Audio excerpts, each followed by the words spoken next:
मैं करने वाला हूँ मुरादाबाद को एक्सप्लोर। और मुरादाबाद जो है वो 400 साल पुराना है। मुरादाबाद की स्थापना जो की थी शाहजहां के बेटे मुराद ने 1600 ईस्वी में की। और आप साथ ही देख सकते हैं यह है ग्रीन ऑर्चिड की कॉलोनिया। हेलो एवरीवन, मैं हूँ इस वक्त ऑपरेशन विजय कारगिल पर। 26 जुलाई 1999 में जब कारगिल युद्ध हुआ था तो उसका नाम ऑपरेशन विजय रखा था। ये देखेगा गाइस। हेलो एवरीवन, स्वागत है आपका मेरे एक और ब्लॉग में। मैं हूँ इस वक्त मुरादाबाद में और मुरादाबाद के इस वक्त मैं हूँ पाकबड़ा में। और आज मैं करने वाला हूँ मुरादाबाद को एक्सप्लोर। और मुरादाबाद जो है वो कम से कम 400 साल पुराना है। मुरादाबाद की जो स्थापना की थी शाहजहां के बेटे मुराद ने की थी। मुराद काफी टाइम तक मुरादाबाद में रहा और कुछ साल रहने के बाद मुराद फिर आगरा चला गया। और शाहजहां के वजीर आजम रुस्तम खान ने फिर इस मुरादाबाद की कमान अपने हाथों में ले ली थी। फिर रुस्तम खान ने इस मुरादाबाद का नाम बदलकर रुस्तम नगर रख दिया था। फिर रुस्तम खान कुछ साल इस मुरादाबाद के अंदर ठहरने के बाद फिर शाहजहां के पास चला गया था आगरा। फिर से ही यहाँ के वजीर आजमों ने इस रुस्तम नगर का नाम बदलकर मुरादाबाद रख दिया था। ये जो मुरादाबाद है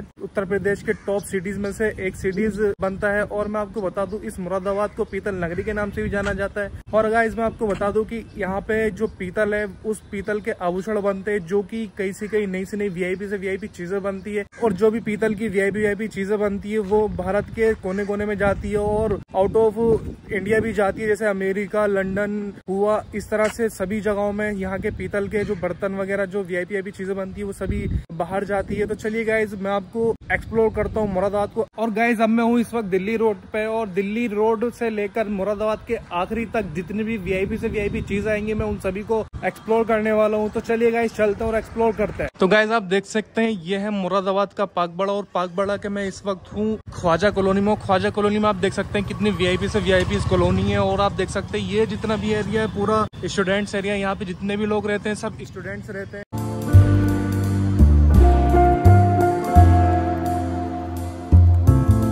तो गाइज मैं हूँ इस वक्त दिल्ली रोड खास पाकबड़ा के अंदर। और मुरादाबाद के अंदर सिर्फ एक ही ऐसी चीज है जो कि पूरे मुरादाबाद के अंदर नहीं है, वो है 5 स्टार रेजेंसी हॉलीडे होटल। ये देखिएगा गाइज, ये है 5 स्टार हॉलीडे रेजेंसी और ये सिर्फ एक ही है मुरादाबाद के अंदर, इसके अलावा कोई नहीं है। और गाइज अब मैं जा रहा हूँ अपने ठाकुर द्वारा की और मेरे ठाकुर द्वारा को जाते हुए जितने भी प्लेसेस पड़ेंगे मैं उन सभी को एक्सप्लोर करूंगा। तो चलिए गाइज चलते हैं।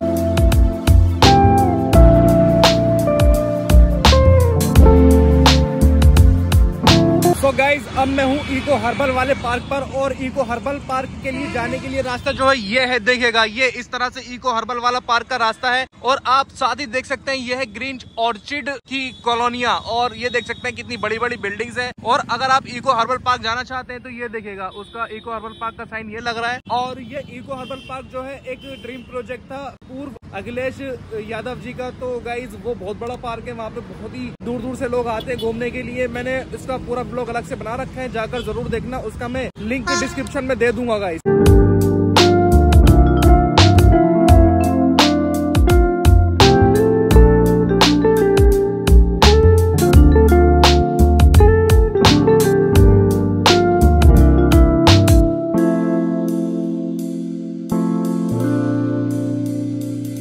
और आपको गाइस सर्किट बोर्ड का कुछ इस तरह से बड़ा सा साइन बोर्ड दिखाई देगा। ये देखेगा सर्किट बोर्ड हिंदी में भी लिखा हुआ है, इंग्लिश में भी लिखा हुआ है और उर्दू में भी लिखा हुआ है। जो कि ये एरो बन रहा है पूरा इधर को अगर बन रहा है पूरा सर्किट हाउस के लिए। ये देखेगा ये है सामने सर्किट हाउस। मैं हूँ इस वक्त पाकबड़ा और मुरादाबाद के बीच में और सर्किट हाउस पर। ये देखेगा कुछ इस तरह से ये सर्किट हाउस है। और अगर आपको इस सर्किट हाउस के बारे में नहीं पता है तो मैं आपको बता देता हूँ सर्किट हाउस क्या होता है। सर्किट हाउस वो होता है एक जैसे कि बड़े बड़े मंत्री लोग इस सर्किट हाउस में आके रुकते हैं। ये हर जिले में होता है। और मैं बता दूं इस सर्किट हाउस में कौन कौन रुक सकता है। इस सर्किट हाउस में जैसे कि प्रधानमंत्री, मुख्यमंत्री रुक सकते हैं। और मैं आपको बता दूं इसमें डीएम, एसडीएम सभी लोग रुकते हैं। ये देखिएगा सर्किट हाउस कितना बड़ा है और मैं बाहर से ही आपको दिखा सकता हूँ। और गाइज इसमें किसी नॉर्मल बंदे का जाना नॉट अलाउड है। तो गाइज ये देखिएगा कुछ इस तरह से हमारे शहर में सर्किट हाउस है। और इस सर्किट हाउस को इतना एडवांस बना दिया गया है, बहुत ही अच्छे तरीके से बनाया गया है सर्किट हाउस को। ये देखिएगा कुछ इस तरह से कलाकृति कर रखी है इस सर्किट हाउस पर। ये देखिएगा मेरा भारत महान लिखा हुआ है और सर्किट हाउस मुरादाबाद लिखा हुआ है। इस पर चरखा बना हुआ है, शंख बना हुआ है, पेड़ बना हुआ है और नमस्ते भी बना हुआ है। तो गाइस चलते हैं अब आगे और अच्छी अच्छी चीजें देखते हैं।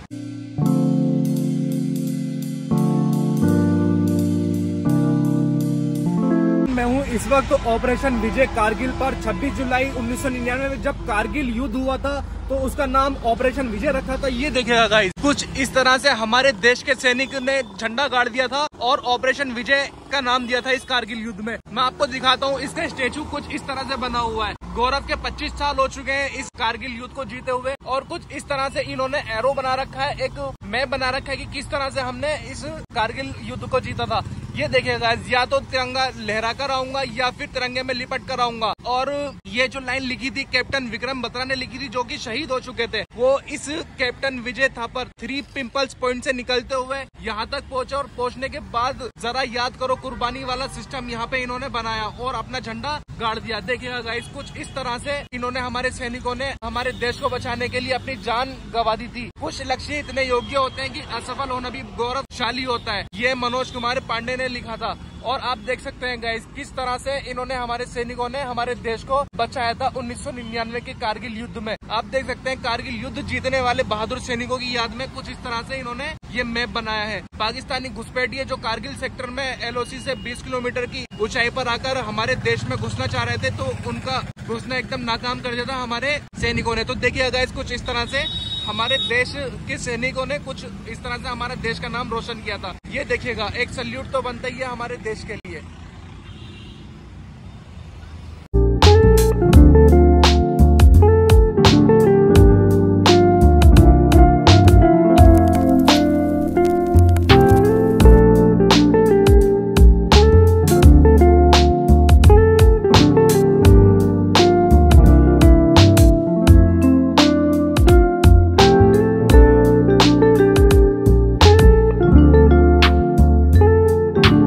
तो गाइस, सभी चीजों को मद्देनजर रखते हुए मैं आ चुका हूँ मुरादाबाद के रेलवे स्टेशन पे, जो कि 40 से 50 एकड़ में फैला हुआ है। ये रेलवे स्टेशन इतना बड़ा है कि इसका एक अलग से व्लॉग बन सकता है। फिलहाल मैं आपको इस रेलवे स्टेशन का मेन गेट दिखा देता हूँ। ये रहा मेन गेट, और इस मेन गेट के ठीक सामने ये झंडा लगा हुआ है भारत का। और आपको दिखा दूं मैं, कुछ इस तरह से है रेलवे स्टेशन। ये तो मेन गेट हो गया, और पीछे को अभी बहुत ही बड़ा रेलवे स्टेशन है।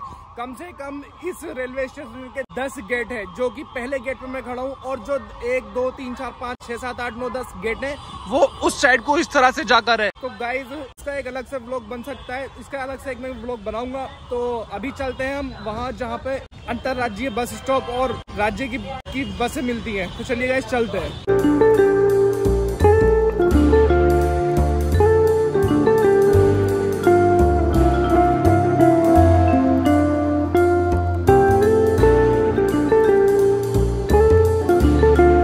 तो गाइज, मैं हूँ इस वक्त मुरादाबाद के रोडवेज बस स्टॉप पर, और जिस रोडवेज बस स्टॉप पर हूँ मैं, इस रोडवेज बस स्टॉप से ऑल ओवर इंडिया के लिए बस मिल जाती है। ये देखिएगा, कुछ इस तरह से रोडवेज बस स्टेशन का ये पहला मेन गेट है, और अंदर बहुत ही सारी बसें खड़ी हैं। तो चलिए मैं आपको अंदर जाकर बसें दिखाता हूँ। ये रोडवेज बस स्टॉप की लॉबी है, और देखिएगा कितनी सारी बसें खड़ी हैं यहाँ पर। और ये टाइम टेबल है, ये पूछताछ घर है, और आप यहाँ से मालूम कर सकते हैं बस के बारे में कि बस कौन सी कहाँ जाएगी। ये देखिएगा, बाकी इस तरह से ये कितनी सारी बसें खड़ी हैं। ये है उत्तर प्रदेश परिवहन नगर निगम की बसें, और ये देखिएगा कुछ इस तरह से है गाइस। ये देखिए कितनी सारी बसें खड़ी हैं।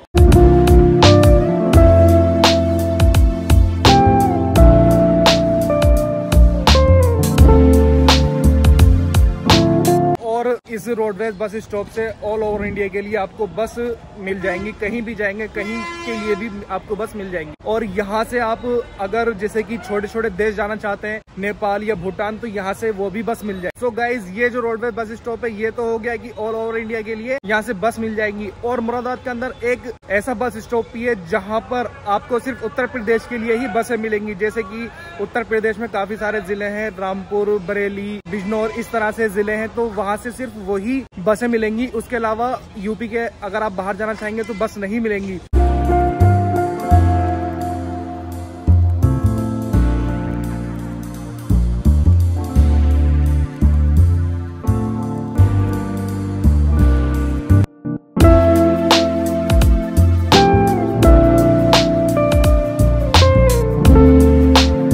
तो गाइज, ऑल ओवर इंडिया के रोडवेज बस स्टॉप को कंप्लीट करने के बाद अब मैं आ चुका हूँ उत्तर प्रदेश के रोडवेज बस स्टॉप पे, जो कि उत्तर प्रदेश के जिलों में ही यहाँ से बसें जाती हैं, इसके अलावा कहीं भी नहीं जाती है। ये देखिएगा, और मैं आपको बता दूं कि इस उत्तर प्रदेश के रोडवेज बस स्टॉप का अलग ही अपना एक पेट्रोल पंप है, और ये बस मेरे ख्याल से जाने के लिए तैयार है। ये देखिएगा, इस बस की सेवा शुरू हो चुकी है। और आपको मैं एक चीज दिखाना चाहता हूँ गाइस, इस रोडवेज बस स्टॉप के अंदर एक रैपिड बस वॉश भी है, जहाँ पे बसें धुलती हैं। सो गाइज, मैंने पागबड़ा से लेकर यहाँ मुरादाबाद के रोडवेज बस स्टॉप तक जो भी बढ़िया से बढ़िया चीज आई मैंने आपको दिखाई है और उनके बारे में बताया एक एक। सो गाइज, आपको ये मेरा व्लॉग कैसा लगा? अगर अच्छा लगा है तो लाइक करें, कमेंट करें, शेयर करना ना भूलें। और गाइज, आपको एक बात और बता देता हूँ मैं कि ये मुरादाबाद बहुत ही बड़ा है और इस मुरादाबाद को स्मार्ट सिटी बनाने की पूरी कोशिश की जा रही है। सो गाइज, ये तो बस एक मैंने आपको थोड़ा सा ट्रेलर दिखाया। अगर मैं पूरे मुरादाबाद का व्लॉग बनाने पे आ जाऊं तो कम से कम इसकी सीरीज बनने लगेंगी। तो फिलहाल यही था। और आपको मेरा व्लॉग कैसा लगा? अगर अच्छा लगा है तो लाइक करें, कमेंट करें, शेयर करना ना भूले। बाकी मिलते हैं नेक्स्ट व्लॉग में। धन्यवाद।